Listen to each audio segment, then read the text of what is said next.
here and just skip that. Yeah, so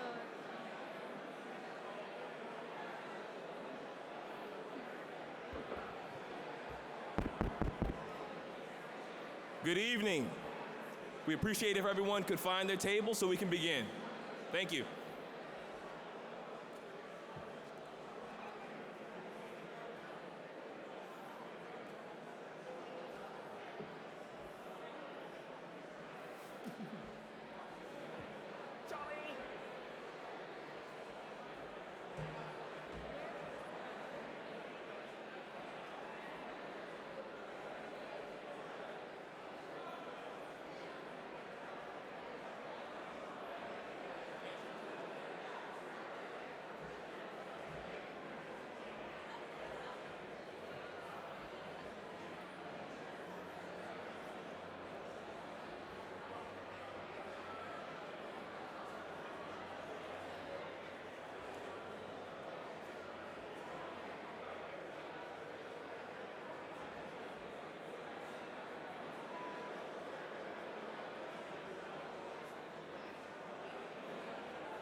Good afternoon.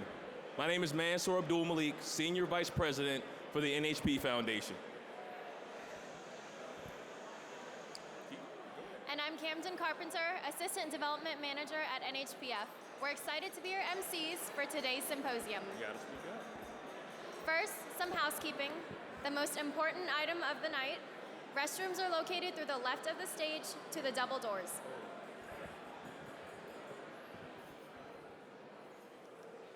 Good evening. Can you hear me now? Thank you. Very important information. Most important announcement of the night, restrooms are located to the left of the stage through the double doors. All right, now that we've gotten your attention, thank you for coming to NHPF's 2023 Symposium, The Future of Affordable Housing, Interconnecting Construction, Demographics, Government, and Innovation. Exploring where affordable housing will be in the next couple of decades, who will live in it, and how will it get built. We still face an epic housing shortage, with respondents to this year's survey blaming several competing factors, namely too little government intervention and too much NIMBYism. But the good news here is nearly 70% of those surveyed believe residential buildings should require some level of affordable units to be in them. And more good news, Mansour. Millennials, more than a third of older people like yourself, and my generation, Gen Z, recognize affordable housing's societal benefits of decreased poverty and crime and increased economic opportunity. And if you're still confused by the generational divide, we're going to clear that up for you. So tonight's program will feature presenters with different perspectives on what needs to change so we can have abundant, affordable housing in the future. We will also present awards to bipartisan lawmakers who lead the charge to alleviating the affordable housing challenge. We hope they will take some of those lessons learned tonight back to the Hill. As well, we will present an award to a millennial developer dedicated to providing housing to low and middle income families and seniors. So, before we get started, here's that explanation I was talking about. Boomers were born between 1946 and 1964, Gen Xers between 1965 and 1980, Millennials between 1981 and 96, and Gen Z 1997 and 2012. And I promise that's all the math anyone will have to do tonight. I won't make that promise. But now to kick off the proceedings, please help us welcome the chair of NHPF's Board of Trustees, Mr. Ralph Boyd, who is simply ageless.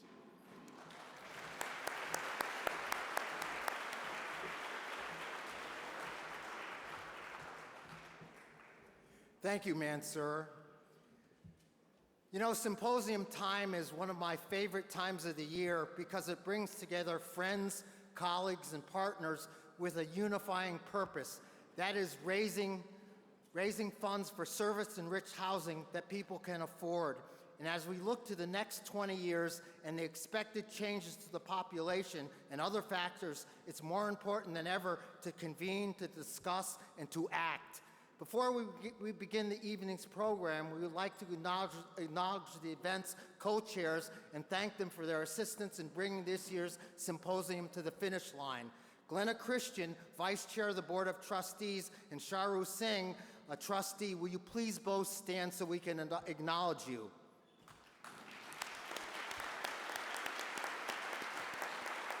Thank you both for your leadership, and also the remaining trustees who are here tonight, would you rise as well so we can acknowledge you? And also thank you for all of you for achieving 100% board support of our symposium.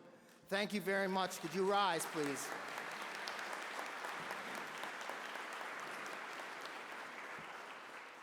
Now it's my privilege to welcome our Chief Executive Officer, Dick Burns, the man who has helmed NHPF through an eventful decade plus involving the creation of thousands of units of affordable rental homes, shepherding an organization through a pandemic, and even creating this important event. Dick?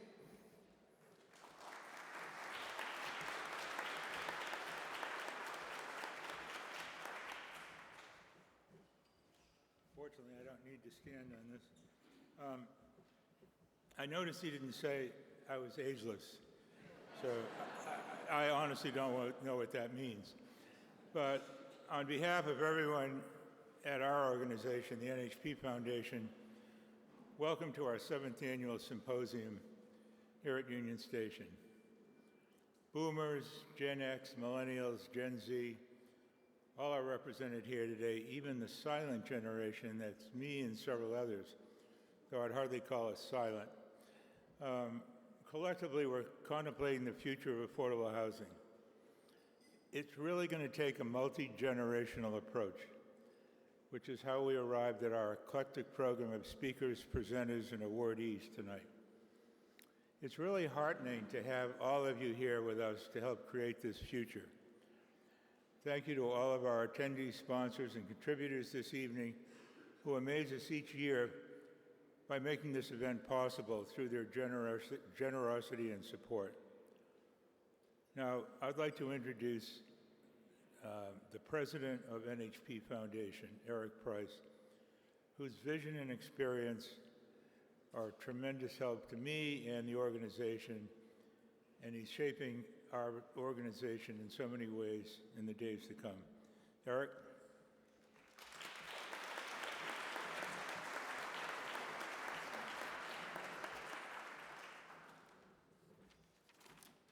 Thank you, Dick, and good evening, everyone. Addressing the future of service-enriched affordable housing is more important than ever. We face another year where no state has an adequate supply of affordable rental housing for the lowest income renters. We also know that every generation faces challenges, from retiring boomers desiring to downsize to Gen Z entering the workforce, who find extraordinary challenges meeting their housing needs and budgets. Tonight, we will hear from a broad spectrum of experts with ideas for improvement, not in the distant future, but in the near future, through innovation and partnerships that work hard to bring about change. A great example of partnerships and innovation can be found in the work we do with Operation Pathways, our resident service subsidiary. And here to tell you more is Ken White, the executive director of our resident services subsidiary, Operation Pathway. Thank you, Ken.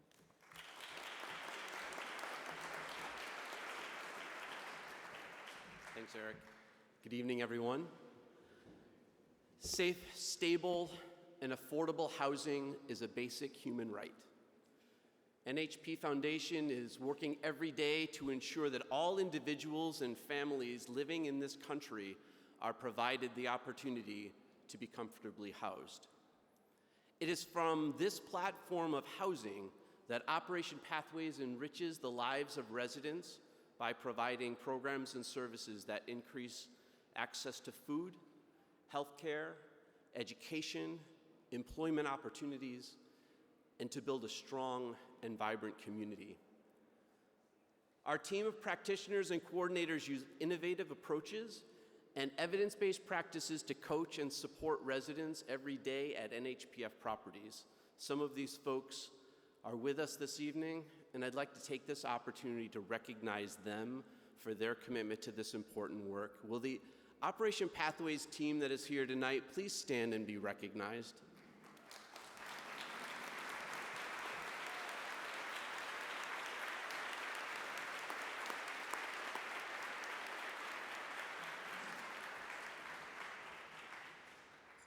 Over the last 25 years, Operation Pathways has never shied away from looking at new ways to increase resident engagement and build on the strengths of the communities we serve. We're excited to share with you our newest video that showcases the different ways residents engage, learn, and work towards achieving the futures they desire. The work we do together provides pathways to success, also the name of the video, and your generous support makes it all possible. Enjoy. Spark can ignite a passion that influences the course of someone's entire life. For over 25 years, Operation Pathways has been providing comprehensive support services in affordable housing communities where residents engage, learn, and work towards achieving the future they desire. One of those ways is through makerspaces. Imagine someone learning a trade skill for employment, or introducing a child to the foundations of STEM. Makerspaces open a world of opportunity by making tools, knowledge, and resources accessible to everyone. It is here where neighbors support neighbors in fostering curiosity and make STEM activities a part of community living. Help ignite the lives of residents across the country through makerspaces and countless other initiatives by donating today. Together, we can make a path to success.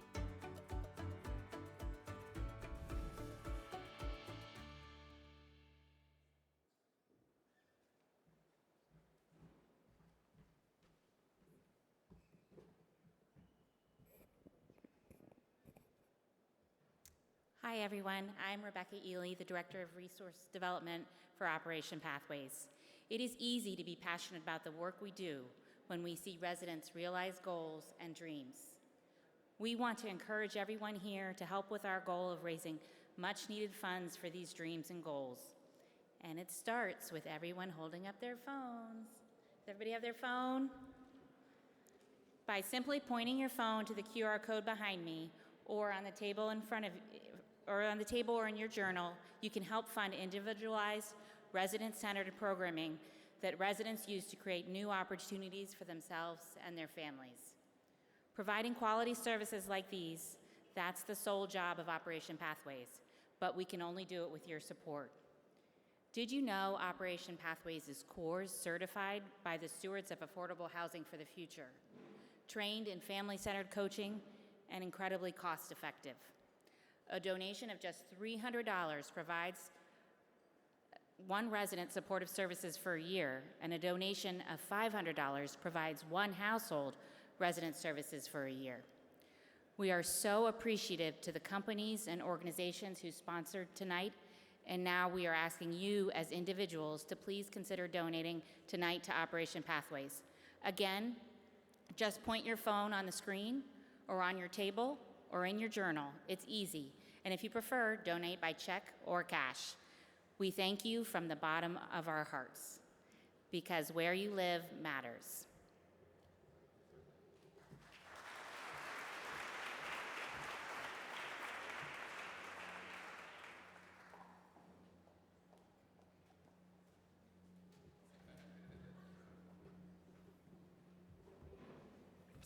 Humbling little moment.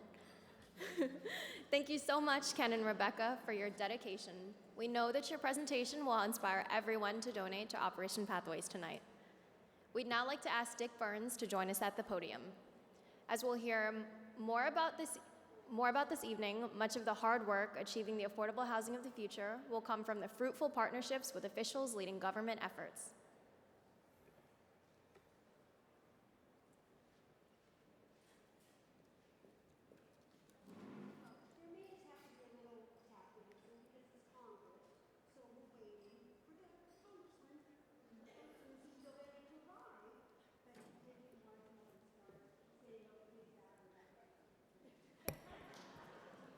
And we're so excited to invite Dick Burns back to the stage.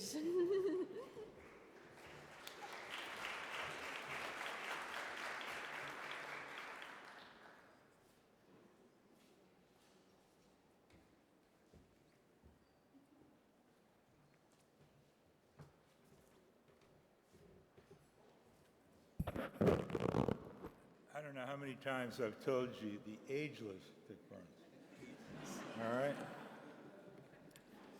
So to begin, we'd like to acknowledge Marcia Fudge, United States Secretary of Housing and Urban Development, who's not able to join us this evening with our NHPF Affordable Housing Leader Award for all her efforts to prioritize affordable housing. But now we are so pleased to award Representative Susan Delbene of Washington State. The representative doesn't just talk the affordable housing talk. Her action-oriented bipartisan efforts on behalf of meaningful legislation, they're extraordinary. So this year, she is part of a bipartisan introduction of the Affordable Housing Credit Improvement Act, which would support the financing of more affordable housing by expanding and strengthening the low-income housing tax credit, our country's most successful affordable housing program, to build nearly 2 million new affordable homes over the next decade if it gets passed. While the measure gathers co-sponsors in both chambers, the representative is also busy improving seniors. She has new legislation improving seniors' timely access to CARE Act, making it easier for seniors to get the care they need and improve health outcomes. It was recently passed by the House Ways and Means Committee. NHPF and the representative have a long-standing relationship, and we thank her for her dedication to housing Americans in need. Please join me in presenting the NHPF Affordable Housing Advocacy Award to Representative Susan Delbene of Washington.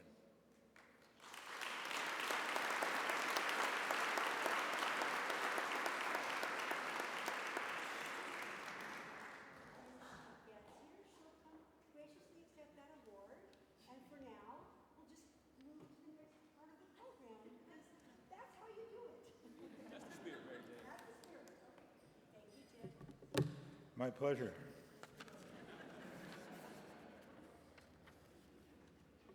I don't know who's next.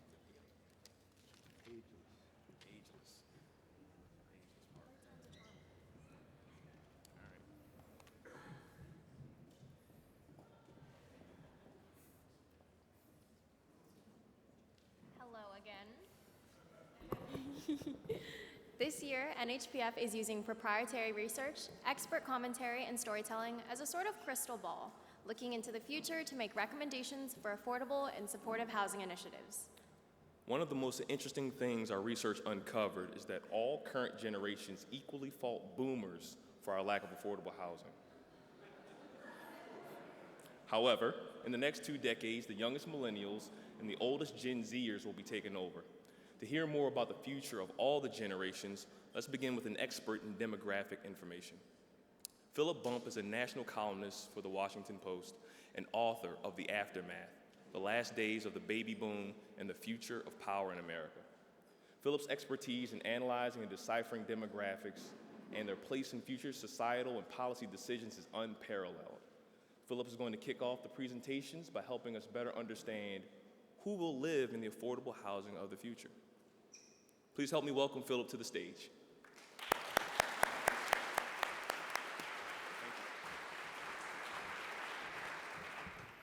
Good evening, everyone. How you doing? Excellent. That was mediocre. My name is Philip Bump. I am with the Washington Post, and I also, as mentioned, wrote a book called The Aftermath, which is about the baby boom and what happens after the baby boom. I did not make that pledge about no math. I just want to say that up front because we may get into a little bit. So, the reason I am here is to remind you of the elephant in the room, which is the baby boom. The baby boom, I'm gonna share some news with you right now. The baby boom was big, which of course you probably already knew. That's the whole point, right? It was something exceptional. But what you may not realize is that the baby boom was exceptionally big. You may not recognize that because the baby boom ended. The births ended about 60 years ago. But in part because the boom was so big, it consumed American culture and economics over the decades, we lose a sense of the scale. So consider this, 1945, the last year of World War II, there are about 140 million people in America. This is how they broke down by age. Over the next 19 years, which is a lot longer than the old soldiers coming back from war narrative about the baby boom, there are 76 million babies born. Oh, here it is, great, bingo. You can see all of those blue and green, those were all the members of the baby boom. 76 million babies born in 19 years from a population of 140 million. That matters because the country was forced to reshape itself around this new population. Like, imagine if all of a sudden, for every 2 people in the room right now, a kid under the age of 18 appeared, right? We'd have to figure out how to accommodate them. What are we gonna do with all these extra people? We'd have to very quickly adjust. That's what America did. So what's important in the moment, though, this is 1964, what's important in the moment is both that America once again needs to reshape itself as the baby boom enters its 70s, and that we need to recognize that we have to reshape ourselves, reshape America. There's this analogy that's used of a python swallowing a pig. It's a really gross analogy. I didn't invent it. But if you imagine a snake eating a large pig, it has to sort of work its way through. My apologies to any baby boomers in the audience, but that's what the United States has had to accommodate with baby boomers over the course of time. And now we've reached the point where baby boomers are becoming senior citizens and have been. Consider this, the year with the most births in the baby boom was 1957. 1957 plus 65 is 2022, right? So last year was the peak year for baby boomers turning 65. Now, and as of this moment, there are actually 11,000 people turning age 65 every single day. So where are we now? Now, America has more people age 65 or over than it ever has before, both as a raw number and as a percentage of the population. And at the same time, we have this large group coming up behind them, the millennials. Now, I do want to say, you heard the definitions of the generations earlier. Those come from Pew Research Center. The only generation that the Census Bureau actually recognizes as a generation is the baby boom because it was so large. So if you get into fights about who's millennial and so on and so forth, you're free to have those fights. The baby boom is the generation the Census Bureau recognizes. But there are a lot of millennials. There are nearly as many millennials now as there were boomers at the same age. It's just that because the population is so much larger, the footprint of millennials is relatively small. And those millennials are encountering a much less friendly marketplace for jobs and housing. in part because of that exceptionally large group of older Americans that's still working, still living in those homes, which of course all of you in this room already know. So, using Census Bureau projections, let's jump forward to 2043, nearly a century after the baby boom actually began. So when we get to 2043, you see the baby boom will have decreased in size dramatically. And I've been talking about this for months. There's no nice way to talk about that, so let's just move on from it. But the segment of the population age 65 and up gets bigger. So there are actually more senior citizens in 20 years than there are now, despite the fact the baby boom is making the senior population larger. There will still, in 2043, be 11,000 people turning 65 every day. Right now, senior citizens, people age 65 and over, are about 18% of the population. Then there'll be 22% of the population. This year, there's about 7 million people aged 85 and over. In 2043, there'll be about 16 million people in that age range. More than 1 out of every 25 Americans will be aged 85 or older, according to Census Bureau projections. So that population, though, and this population in general, will look very different than the current population. The baby boom was a lot whiter than other generations, thanks in part to the fact that immigration was restricted during the years when the baby boom was taking place. So by 2043, we're going to have about 12,000 people a day who are projected to be turning 18 every single day, and more than half of them will be non-white. Now, this by itself is a subject of debate. The Census Bureau does these projections. In my book, there's an entire chapter about how much we can rely on those projections of the non-white population. You'll have to read the book for that. I'm not going to get into it here. But that's what the projection is. More than half of people who are turning 18 will be non-white. And millennials themselves, the millennial generation that we still talk about and a lot of people still think of as like college kids, they're going to be almost 65 in 2043. So what's not clear about 2043, we know what the demographics are projected to look like. Of course, that can all get upended. But what isn't clear is how much the current stressors that millennials are facing will still be in place. And what's not clear, too, is how many of those stressors are a function of this odd moment where we have this huge baby boom population that the country is once again having to orient itself around. But what we can say is that based on these projections, the odds are that the patterns we see now can be expected to persist. We will still have a large, and even then still growing market for older Americans. We'll have a large, more diverse, and better educated population of working age adults. At least according to the projections. It's very much worth remembering that the unexpected could occur. So, for example, there could be a baby boom starting next year. One that would, if it did, add an equivalent proportion of babies over the course of the next 19 years as the baby boom that occurred 100 years ago, 80 years ago. That would mean there's 180 million new Americans over the course of the next 2 decades if there were a new baby boom. So lots of things that are hard to predict for. But the point is, based on these projections from the Census Bureau, it still is worth taking everything with a grain of salt. Maybe the market in 2043 will be driven by substantially different forces. I guess we'll see. Thank you very much.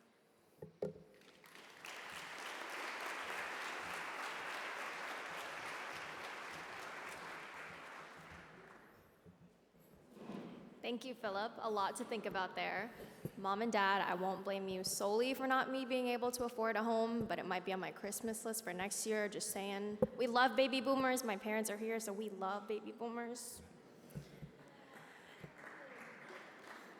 And so next, I'd like to introduce Roger Krulak. He's the CEO of Full Stack Modular LLC. They're pioneering processes for creating more efficient, more sustainable building materials to help solve the affordable housing deficit our country is experiencing. He has a number of ideas for a future that incorporates innovative, off-site, built construction for large-scale urban multifamily developments. Please welcome Roger Krulak to share his ideas on constructing the affordable housing of the future.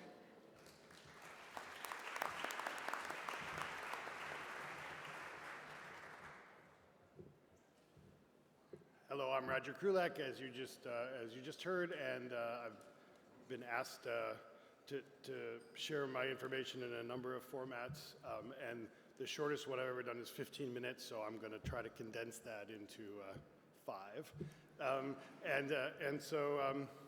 So Full Stack Modular is a fully volumetric modular company, and we focus on manufacturing mid to high-rise buildings, Type 1 construction, all in a factory and as completed as possible in the factory. And we also have an agreement and work with organized labor in that process and have since 2012. The idea of embracing industrialization into the creation of the built environment, and specifically housing, is a journey that I've been on for about 15 years. And I just thought, in order to sort of to level set, I'd give you some of the information that's sort of out there and understand what the potential opportunity is for what we do at Full Stack and at other companies throughout the country. So McKinsey put out a report in 2019, which you see up here, and they did an analysis to provide what the opportunity was for industrialized construction. And the two big numbers worth noting up here, and it's available online. You should read it. It's pretty interesting if you're interested in creating housing, which I know all of you are. Which is the opportunity to create a 50% time savings and up to approximately a 20% cost savings on creating buildings. And in 5 minutes, I'm trying to figure out how to do this. So the other thing that's worth noting is the word modular is very hard to describe. Modular is applied to all kinds of things, everything from sealants to cabinets to wall panels to fully volumetric construction, and this is a nice description of what it is. The modular industry is a group of people who use industrialization in order to create pieces of the built environment, either very complex or very simple, everything from curtain walls and window systems all the way to fully volumetric, completed, complex buildings. We fall on the more complex spectrum of that, but all of it is modular, so in my opinion, the word has very little meaning, but the opportunity is big. And here are some of the opportunities for the value proposition. As I said, time savings, cost savings, safety, low neighborhood disruption, highly sustainable. Anything sound bad to you so far? And the other thing about it is it's obviously code compliant and rapidly deployable. So my favorite slide. So conventional construction process versus a modular or industrialized solution. Up top, you see the infinite loop of the development process. Come up with an idea, have a fantastic general contractor price it out for you, realize you're over budget and the deal doesn't work, value engineer it, redesign it, so on and so on and so on. If you're not smiling now or crying, I would be surprised. And then eventually, at the end of the day, you find out you're over budget and you still have to make the deal work, et cetera, so on and so forth. The opportunity of embracing industrialized construction is several-fold. One of them is the design works much faster because we use some parameters on top of conventional multifamily parameters in order to embrace a solution that is easily manufactured and predictable. And the result of that is that you know the costs way up front. And the opportunity is if you're willing to embrace an industrialized process, meaning that you can control the amount of variability in the process, you have the ability to take advantage of the economies of scale that all industrialization creates and save time and money. So a little bit about full stack modular and the way that we think. In our factory, although we do have workers and the workers are trained and actually union members, the work that we do in the factory is not organized by trade. It's actually organized by the most efficient process that you could do in order to create a building. So we call those assemblies and sub-assemblies. And here are examples of some of our assemblies and sub-assemblies that are the primary focus. Our steel chassis, which is in green there, is the superstructure, the moment connection, forces, and the unit definition. The facade is manufactured and installed in the factory, and then things like kitchen assemblies and bathroom sub-assemblies are all created in their own areas of the factory and assembled like a car or a telephone or anything that's manufactured, including everything that goes into a building is manufactured except for the building. So the advantage of thinking this way allows you to be very definitive about what it is that you're creating and how they're going to get assembled, everything down to the details, pieces and parts, the way it's distributed, the engineering associated with it, the level of sustainability, and this is how we figure out what a job is going to cost. And we take all the pieces and parts, how long it's going to take to build them, how much time it's going to take to build them, how we can organize them to meet the market need. And then the value of that is once you've done that, it really doesn't matter what the building look and feels like. You have all kinds of opportunities to recreate, reorganize using the same pieces and parts. And we organize that into what we call as a cost stack, which is really understandable and not 15 CSI sections, but what does it cost to put the kitchens in? What does it cost to build the infrastructure? What does it cost to build the envelope that it's sitting in? So it's very easy to understand where the cost savings opportunities are and where they exist. The other advantage of what we do, building in a factory, allows for very tight tolerances and inclusion of all kinds of things that are a little bit harder conventionally. So we measure all of our buildings against ILFI standards for carbon footprint, and both on an operational and a embodied carbon, we stack up pretty well. And yes, that was a pun on words. So, and you're welcome to look at that. Anyway, we built the tallest modular building in the world, which is no longer the tallest modular building in the world, which actually I like quite a bit, but it's still the tallest in North America, half affordable, half market in Brooklyn. We are working on projects in California. We have factory in Hamden, Connecticut now, and Portland, Oregon. Highly attractive, lots of variability.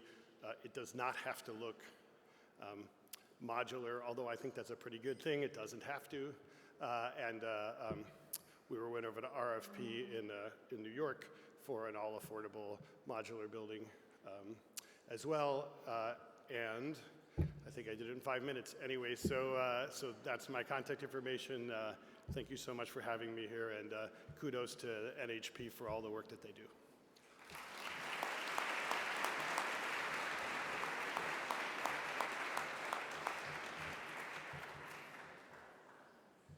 Thanks, Roger, for showing us how incredibly construction is going to change in our lifetime.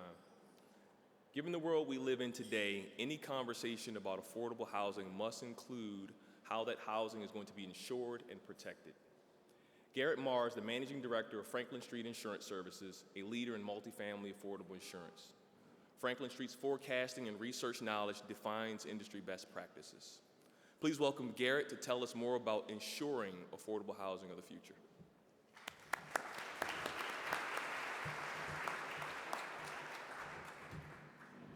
Hey everyone, it's an honor to be here. Like Manser said, my name is Garrett Marr. On behalf of Franklin Street, we have several members of our team here this evening. It's the partnership that we have with NHP is it's hard to put into words how much we appreciate the opportunity we've had over the past few years to really work hand in hand with them on every aspect of insurance and overall risk management. And I didn't have any slides because really the only slides that I would have would be a chart showing costs going up, and I don't think anybody in here really wants to just harp on that point. So, and try to keep this brief. It's really, insurance is an industry that's not exactly ripe for one that's, fine with change. And there's a lot of industries that don't love change, but insurance is one that has changed in a way where, looking at the future, it's almost like you need a counterintuitive of change going forward. And insurance is really focused on data and models and all of these things they're still very important, will always be important as they evolve and become more accurate, but the issues almost begin to lack the human element, right? Especially when you talk about affordable housing. One of the biggest issues that we see as an insurance broker that does a lot of affordable housing is that there's a misconception and a misunderstanding. Insurance companies just don't understand the benefits, right? They just focus on, okay, where is it? Is it in in an area that has higher crime? Is it an area that has susceptible to extreme weather events from climate change or whatever it might be? And the focus is on that. And what's missing is the focus on what's the story, right? And so what has to happen going forward is not just obviously improvements in technology and modeling and data, but it's really about telling the story of groups like NHPF, Operation Pathways. I mean, thankfully for so many people in this country, they offer, and many people in this room work in an industry where they're offering essential services and sustainable housing for, for many, many residents who need it most, right? And what we've seen is, as part of that human element, a lot of it's going to come down to advocacy, right? So when I say advocacy, I mean really pushing insurance companies to be more transparent. When you look at insurance companies, a lot of times you send them something. I mean, if anybody who's dealt with insurance for their portfolio or a single property or even their house, it's, oh, it was declined because of whatever, or the company's not renewing because of some reason that's vague and doesn't make any sense. It's like, okay, well, we need to tear those walls down and understand what is the reason. We create transparency, understand the why. Why do they not want to handle affordable housing? I don't think there's a intention of avoiding it or not providing coverage that makes sense, that's protecting the tenants and protecting the owners alike. But what it does is it just causes issues from top to bottom. And so the goal of understanding the why is so then we can then educate. That's the second point. We need to educate insurance companies about what are the benefits of affordable housing, telling the story not just on a deal by deal or portfolio by portfolio level, but telling it across the industry, right? There's obviously events that are due to climate change, extreme weather events that take place. That is out of our control. But we focus on things that we can control. And so once these insurance companies are educated, and that's what we aim to do every single day. But once they're educated, then we can say, okay, how do we initiate collaboration between the private insurance market and the government to create not just collaboration in insuring affordable housing, but in incentivizing investment in affordable housing at the same time. And then kind of taking it a step further, you have kind of going back to where innovation in data and technology, in a lot of ways, just kind of really scratching the surface, is a technology that allows affordable housing owners and developers to use, when they're looking at developing a new property, doing a rehab on an existing asset that needs, tax credits are going to be placed on it. You are able to look at an asset and understand, okay, what do we need to do to make sure this building can sustain climate change or extreme weather that's as a result of climate change far into the future? How can we build, put infrastructure at the property level to raise it out of flood zones prior to development? And what can be done, long term to ensure that housing, despite extreme events which are inevitable, how can we ensure that these assets are going to sustain? Because no one should be punished simply based on the state in which they live or the city in which they live or whatever it might be. Everyone is entitled, and housing is a necessity for everyone. It's one of the most important issues that we face today. I mean, that's why we're all here. We're all passionate about this issue. And, it's kind of in closing, I mean, we all can do something, right? Advocacy, the human element, telling the story, changing starts not just at the federal level, it's not the state level, it's the local level. Insurance, you can make a difference. And that's what we really push to do. I mean, we've been able to, I don't think I've ever heard really, Mansour, to quote him, he said it to me a few different times, said it to us, is I don't want to be right, I want to get it right. And so we work together to find solutions, and we can all be part of that solution. So thank you, everybody.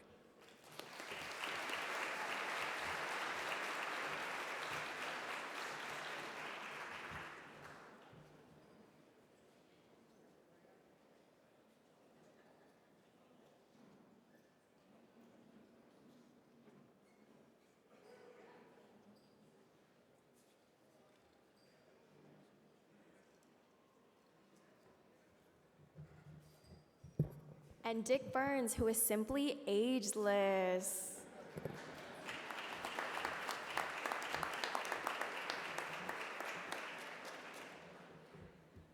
Well, tonight I have the honor of Representative Susan Del Bene. I happen to be on the board of directors of the Affordable Housing Tax Credit Coalition. And in that role, I've seen what Congresswoman Del Bene has been doing for affordable housing up close, and I'm telling you, she's phenomenal. So I read a very long laudatory brief about you before you got here, and I'll do it again if you'd like. No? Okay. But it's our great pleasure to have Representative Del Bene on the podium tonight, and we look forward to giving her this award.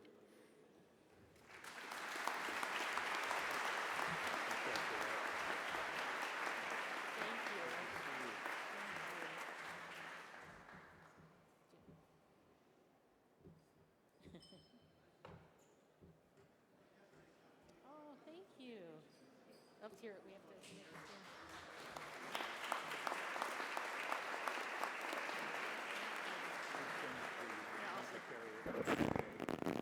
Thank you. That's beautiful. I just want to say thank you. It means so much to me to receive this award for the second time. We are doing important work with the Affordable Housing Credit Improvement Act to continue to expand the low-income housing tax credit so we can have more affordable housing across the country. And I just want to thank you for all of your support and advocacy. This is something that's very bipartisan. We are going to get there. I think there's no part of the country that isn't struggling with a lack of affordable housing. So thank you for all you do. Thanks for continuing to push. We will get there. And I hope you all have a great evening in this incredibly beautiful spot. Thank you.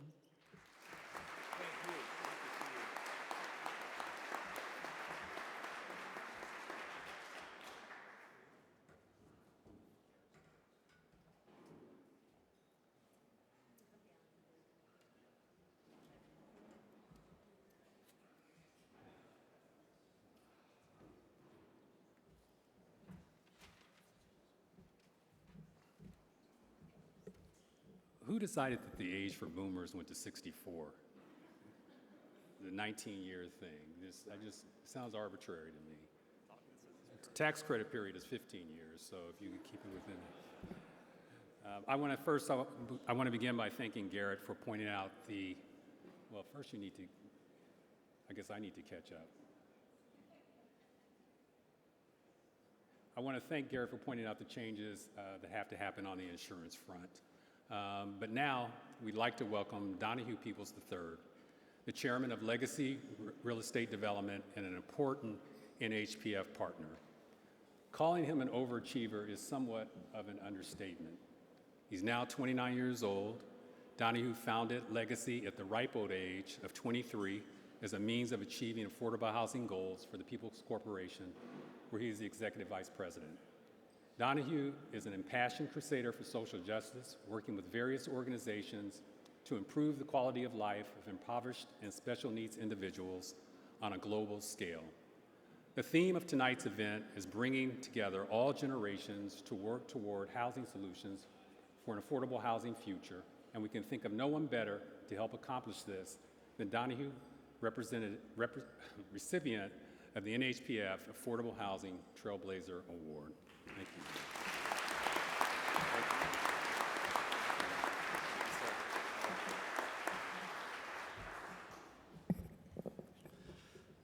Wow. I've got to have Eric precede me everywhere I go, especially dates. That was absolutely incredible, and if I could take notes and write it down, I would. Pass it out to my girlfriend and let her know I need that every morning. If we can, I'd love to give a round of applause to my fellow panelists. They've been incredible. I've learned a lot watching them.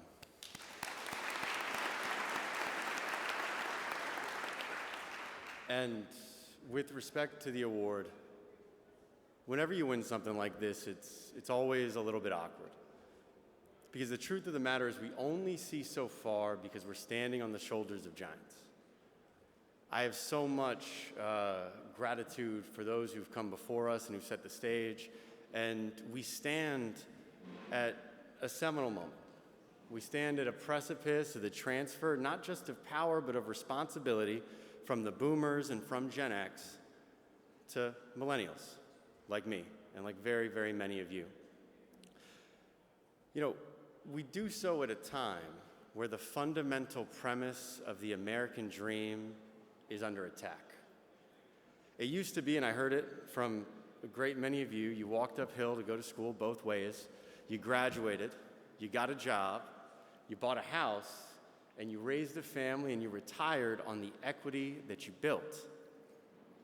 But I can tell you, today, millennials don't see the same American dream, or perhaps we've just woken up. Because the cost of home ownership is out of reach and the price of shelter continues to be unforgivingly high.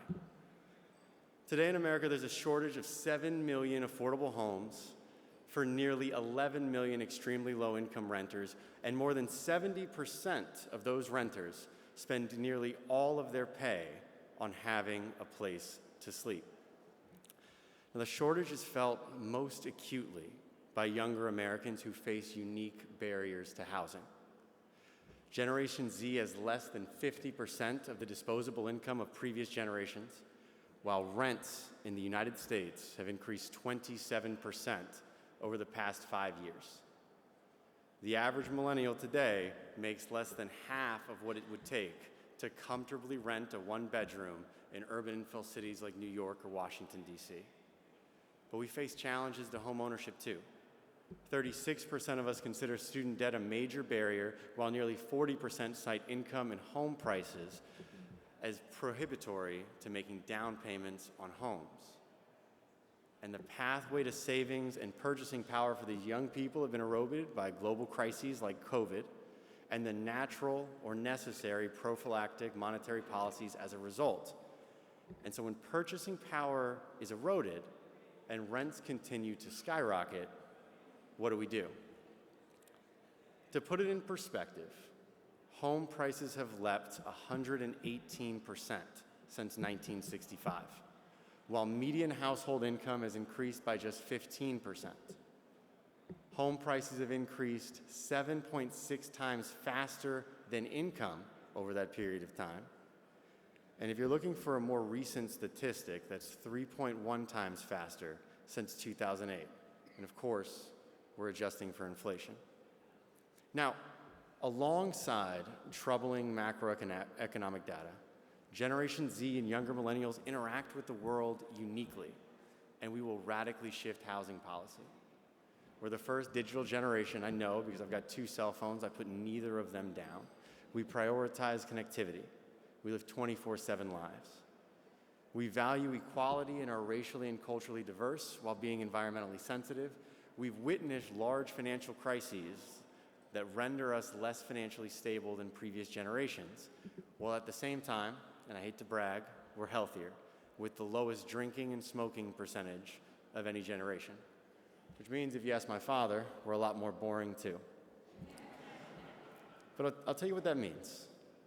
That means that higher interest rates coupled with institutional competition in the single-family home market drive up prices.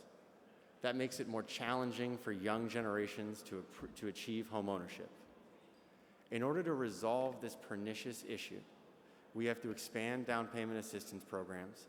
We have to ease hurdles for co-ops and condo acquisitions that allow millennials and Gen Zers to live in the highly dense job-generating environments that we prefer. We need a reduction in RMBS reserve requirements and an allocation of CRA credit to allow for non-agency single-family home financing options. More institutional competition in the mortgage market allows us to decrease interest rates and increase homeowners.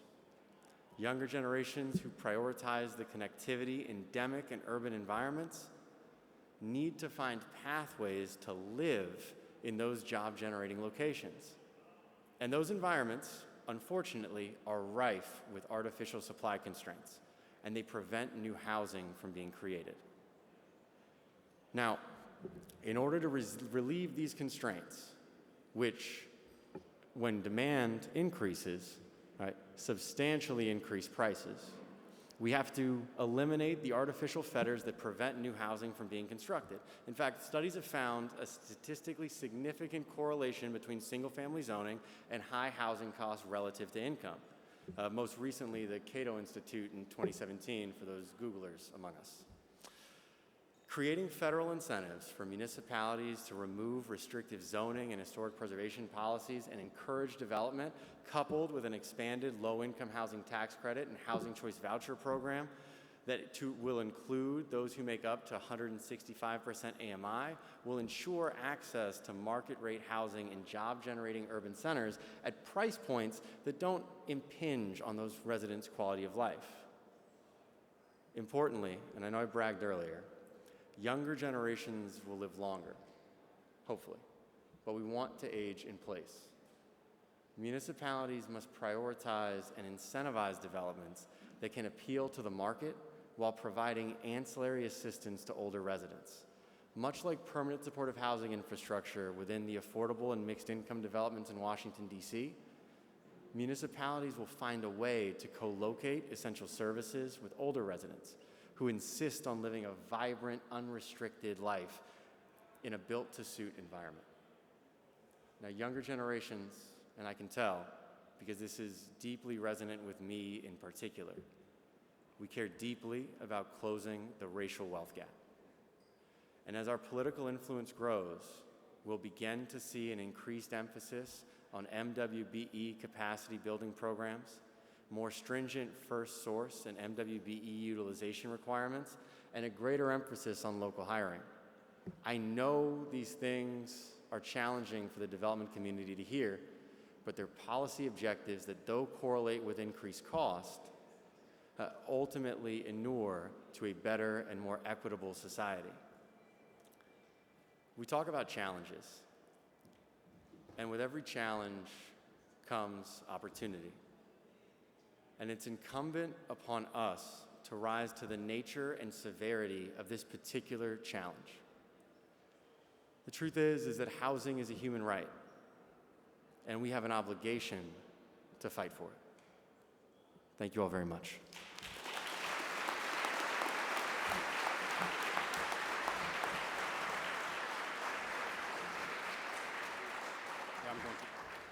I told you calling him an underachiever was an understatement.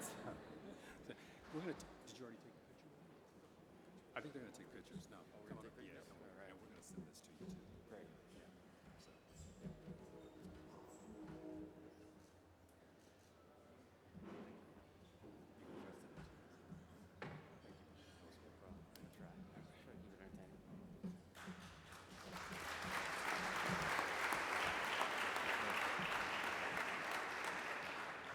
Congratulations and thank you, Donahue. Now let's have a big round of applause for all of our speakers.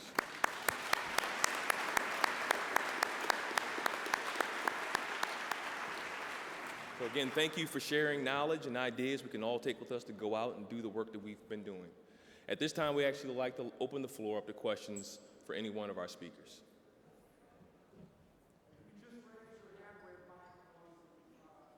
Yep, microphones are going around, so please just raise your hand if you have a question for any one of our speakers.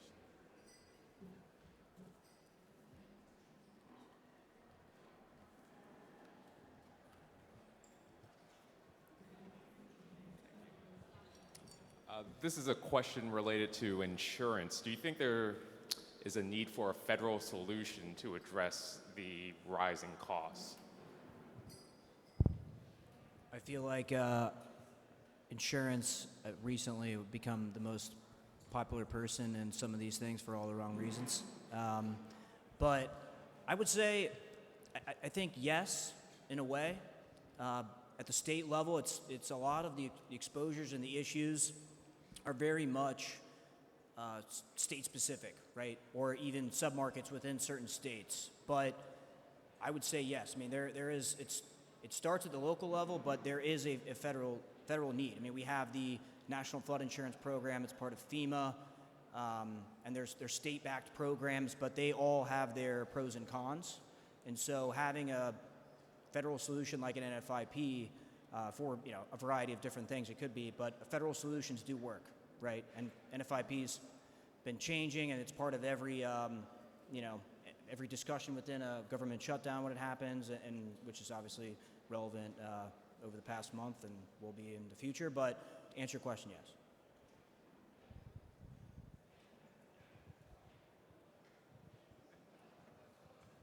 Sure. I'll follow up that with a part B if you don't mind.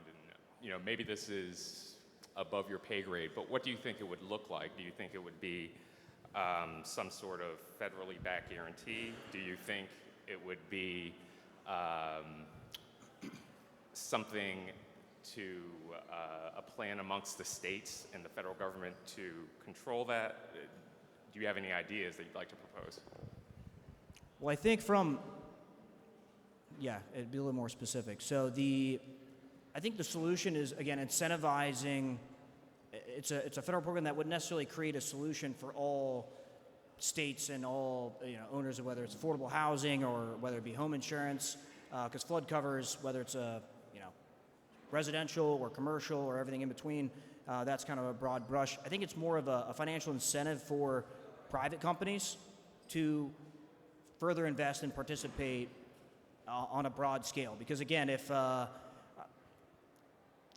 incentivizing private companies, some type of financial solution, I'm not sure. I mean, there's been a lot of, within New York and within certain parts of the country, there are risk pools and there are, state-based solutions that kind of come and go. But what we need is consistency and stability, right? Because there's going to be losses. I mean, that's literally the point of insurance. And there's going to be positive years. And right now I think that it'd be a tough sell for just based on climate change and all the extreme weather events that have been taking place. The federal solution, I don't have a perfect answer to that, but it's almost like let's incentivize private companies to further invest so it's not on the back of the taxpayers to have to deal with these natural catastrophe events on a federal level, right? Because it's obviously in Hawaii recently is relevant, wildfires in California, you have the Southeast and Gulf Coast areas with hurricanes. Again, I don't have maybe it is above my pay grade, right? Yeah.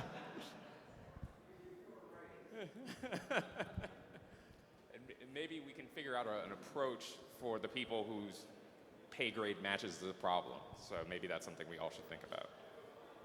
Thank you. Thank you so much.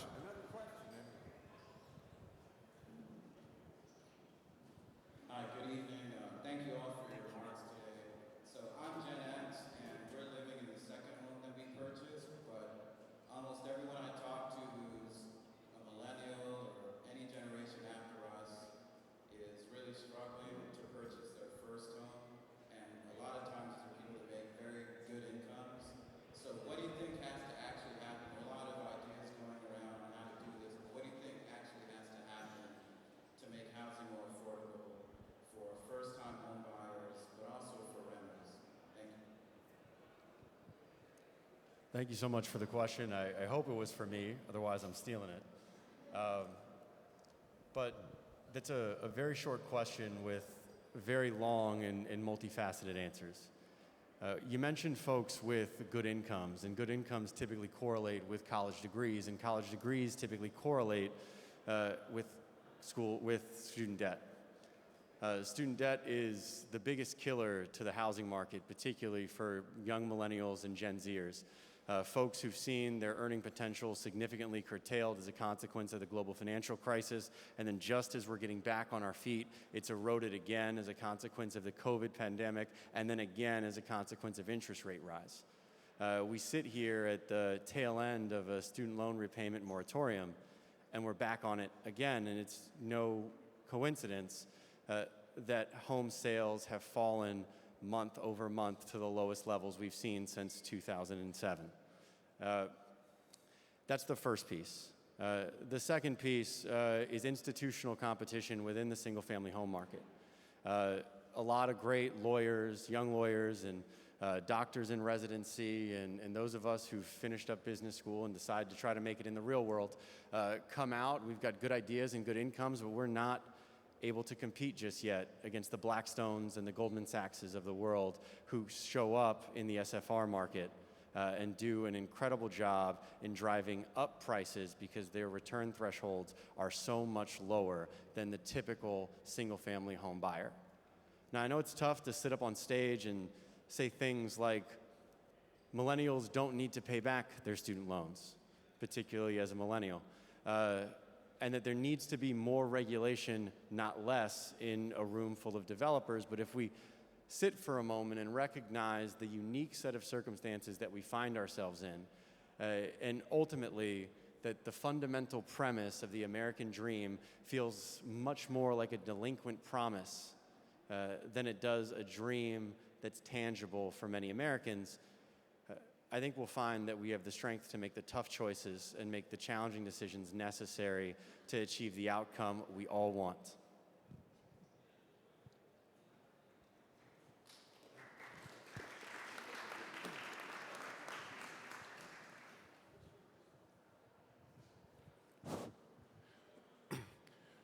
I'd like Matthew Harrell, APK Development, Louisville, Kentucky. I'd like for you to maybe expand on something that you touched on. One, as we understand that home ownership has fallen at an enormous rate, particularly for African Americans. So that in turn creates a systemic renter situation for African Americans.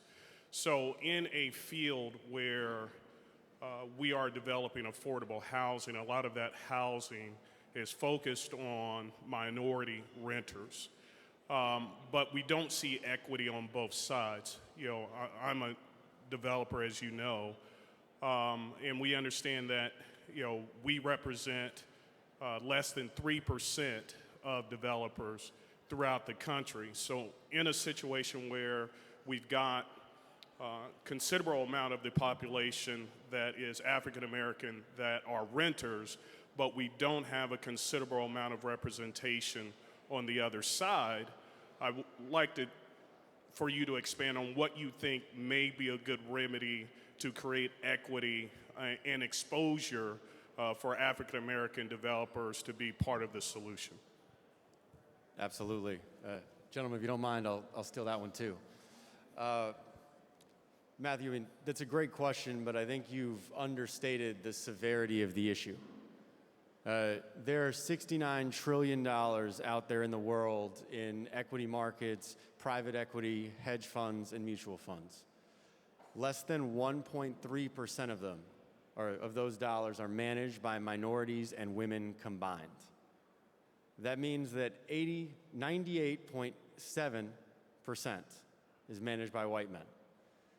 There's not only a lack of economic opportunity for minority and women-owned business enterprises in the affordable housing space, but in the real estate development space, in the real estate space, and in the economic environment writ large.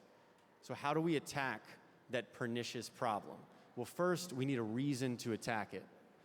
The truth is, the wealth gap in Washington, D.C., between white and black families from a net worth perspective is 81 times.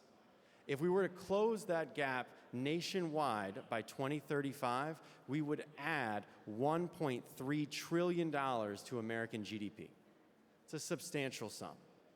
Now, I sit here on the stage thinking that talent is distributed equally, but very, very clearly, opportunity is not.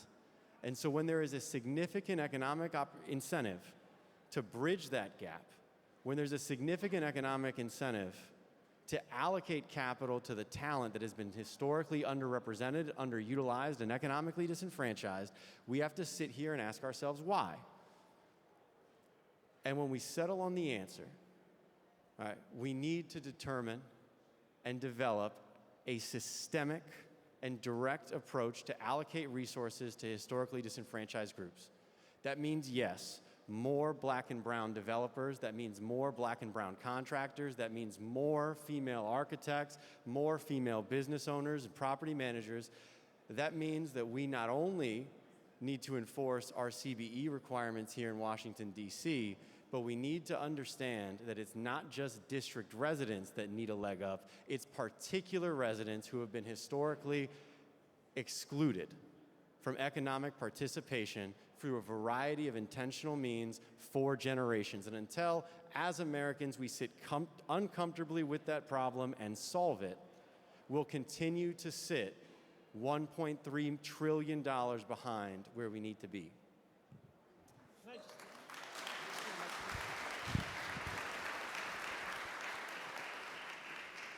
I would just add that there's also, sitting on top of that, is the consideration of who holds power right now, right? So this is not to get too far afield here, but when we talk about the question about why it is that younger people are less able to own homes, when we talk about the issues with people who are not white being able to have access to doing the sort of development that you do, we need to think about the comment that I was making about who holds power. And who holds power now is older Americans, and older Americans tend to be more heavily white. There's an overrepresentation of baby boomers in positions of power in the United States at the federal level, and to a lesser extent the state level. And so, I spoke with a legislator in California named Alex Lee, who serves in the California State Assembly. He's an Asian American man, and he ran for the assembly out of his parents' house because he lives in the Bay Area and he simply can't afford to buy a home. And so, when we talk about the sorts of changes that need to happen, I mean, even insurance changes, we're talking also about having people who are making those decisions who right now are not members of the communities that those decisions could potentially benefit. And so, one of the things that we see too is that because we have the senior population that is so old, that continues to be, well, of course, senior population is old, that goes without saying, but when we see these people in positions of power who continue to fit that demographic, the decisions that they're making are not necessarily ones that reflect the needs of people who they themselves don't represent.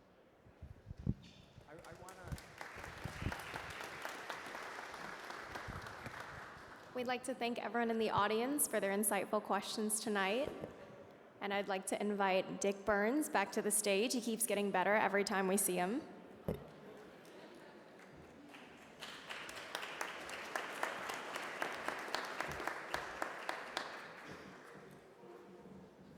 Yes, it's me again. I now have a great honor. We'd like to honor a leader from the other side of the aisle who is equally as passionate and dedicated to providing America's housing that people can afford. Representative Brad Wenstrup of Ohio is also a co-author of the Bipartisan Affordable Housing Credit Improvement Act of 2023. Representative Wenstrup is no stranger to fighting the good fight for housing. He also introduced bipartisan legislation in his chamber that would amend the Internal Revenue Code of 1986 to qualify homeless youth and veterans who are now full-time students for purposes of the low-income housing tax credit. If you look in your book, a much greater biography, which I did earlier, Representative Wenstrup has just had an amazing career as a physician, as a hero, and now he's taking the heroic approach to affordable housing. So we really are delighted to present our NHPF Affordable Housing Advocacy Award. Representative Wenstrup.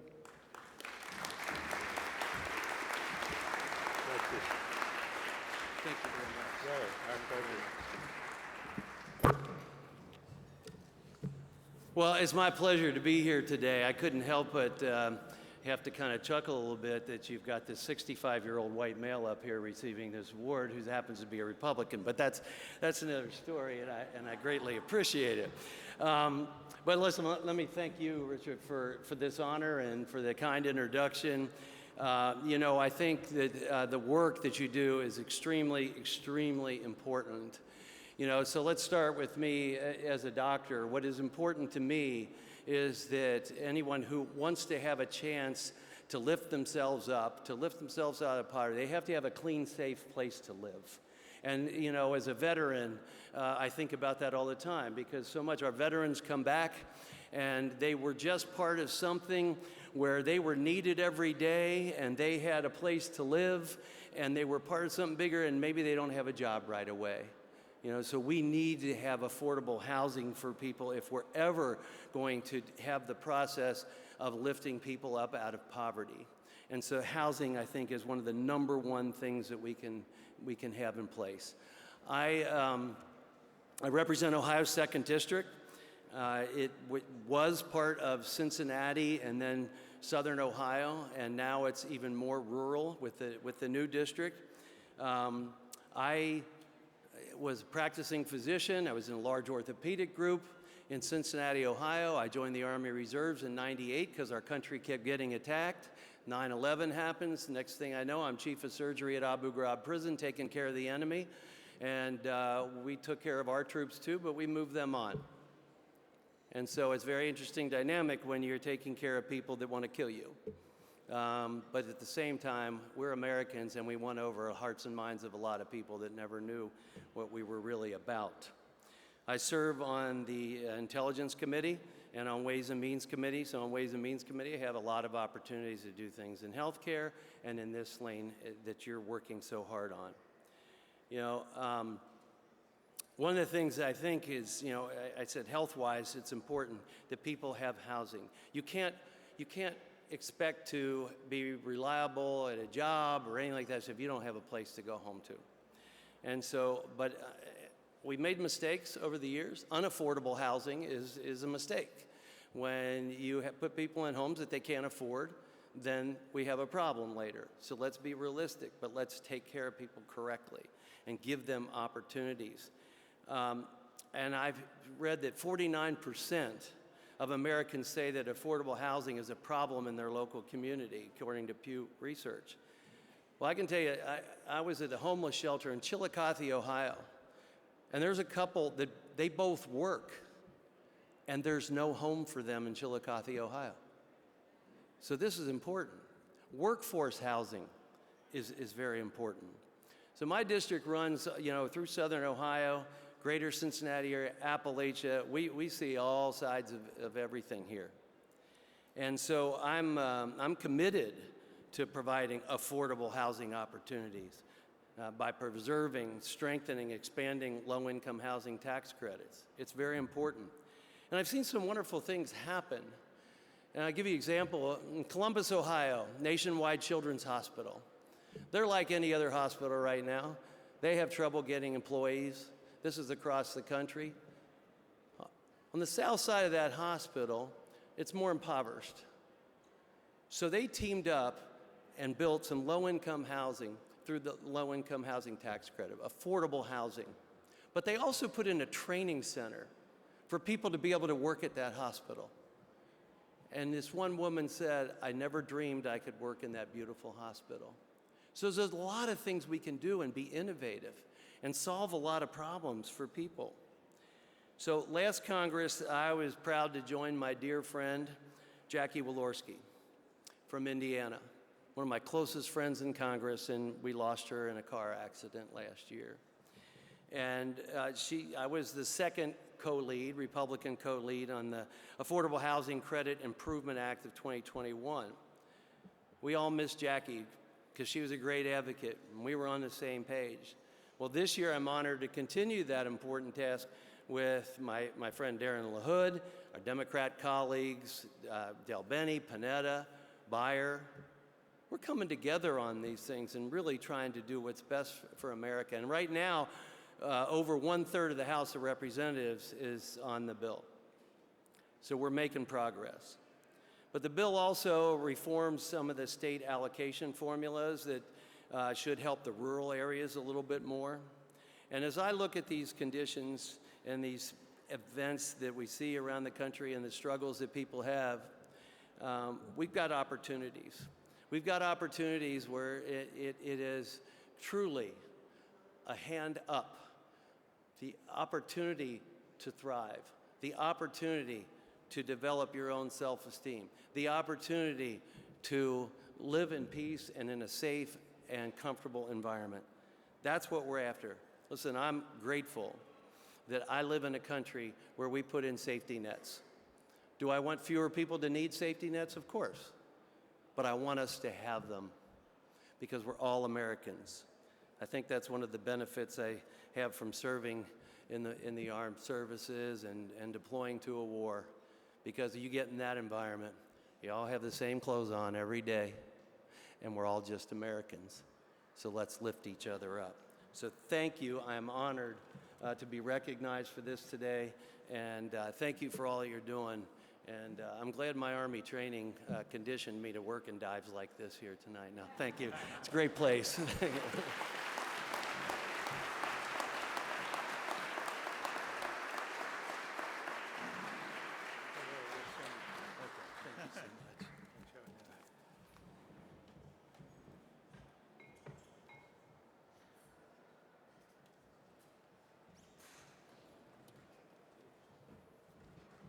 All right, thank you, Representative, and thank you, Dick. Before we serve the first course, we'd like to open it up for questions one last time. So microphones will be passed around for those that have questions for our panelists.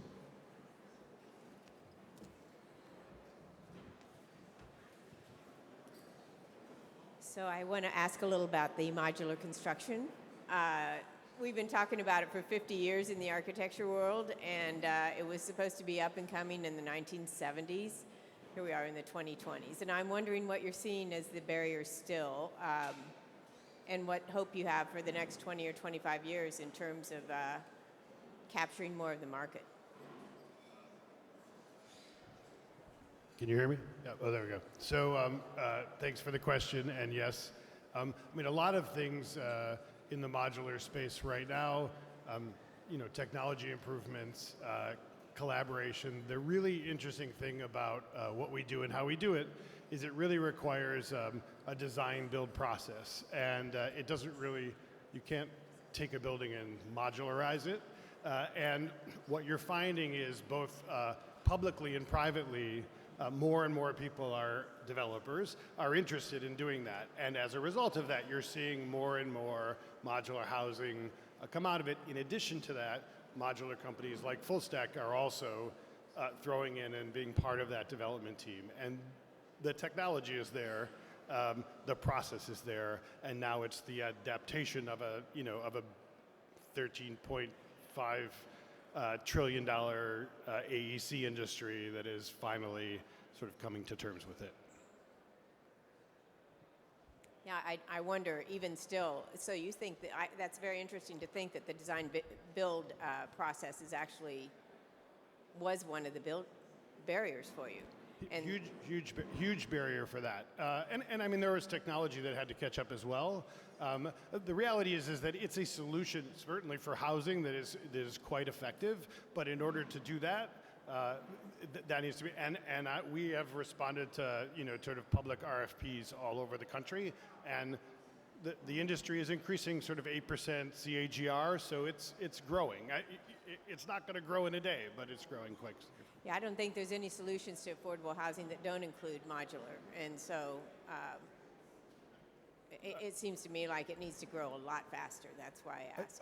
I'm all for that, I bet. and happy to talk about ways to do it.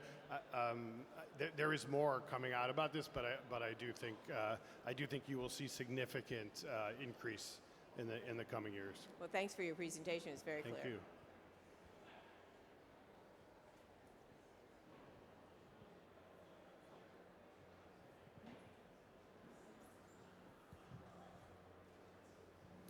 Hi, my name is Neil Ratcliffe. It's a pleasure to be here tonight. You guys have done, guys and gals who participated, have done a great job.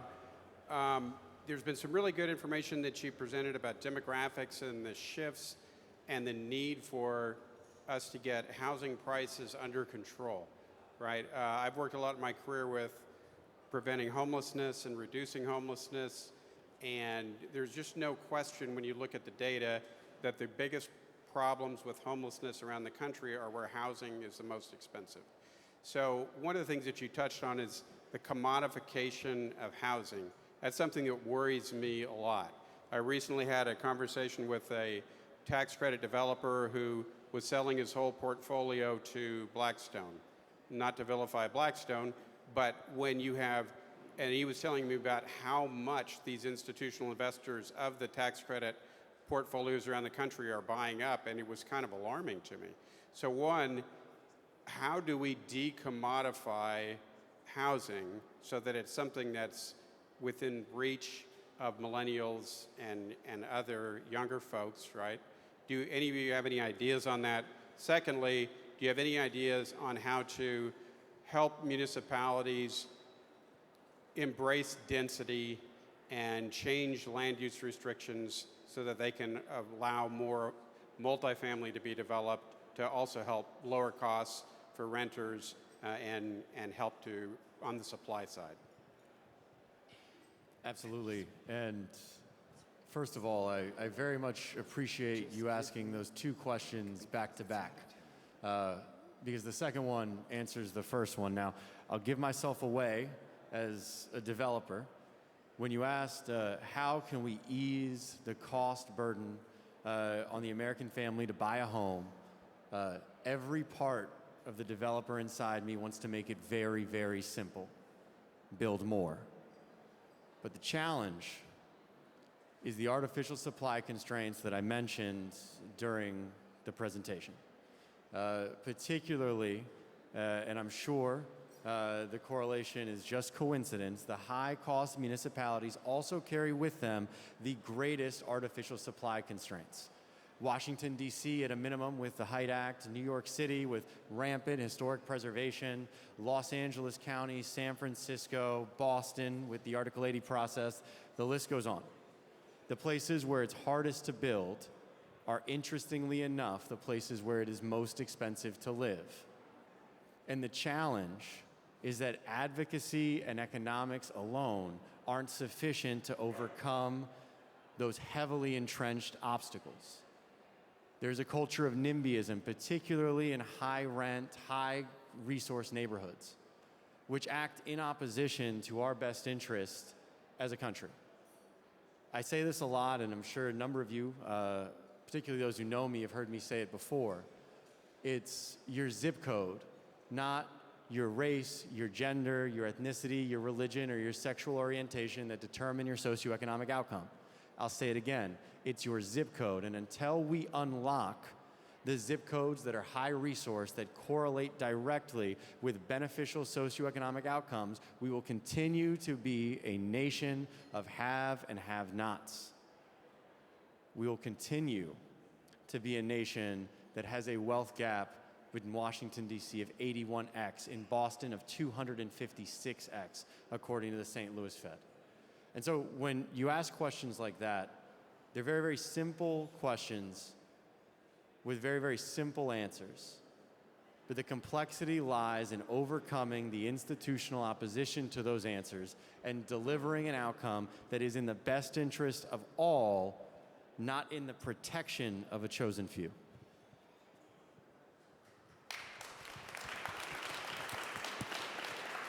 Okay, and thank you so much for that question. Thank you, panelists.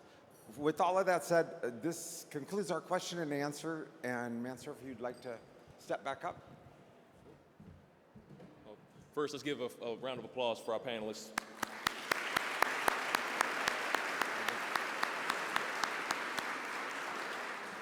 Now, we'll have a 10-minute break while your first course is being served. Thank you.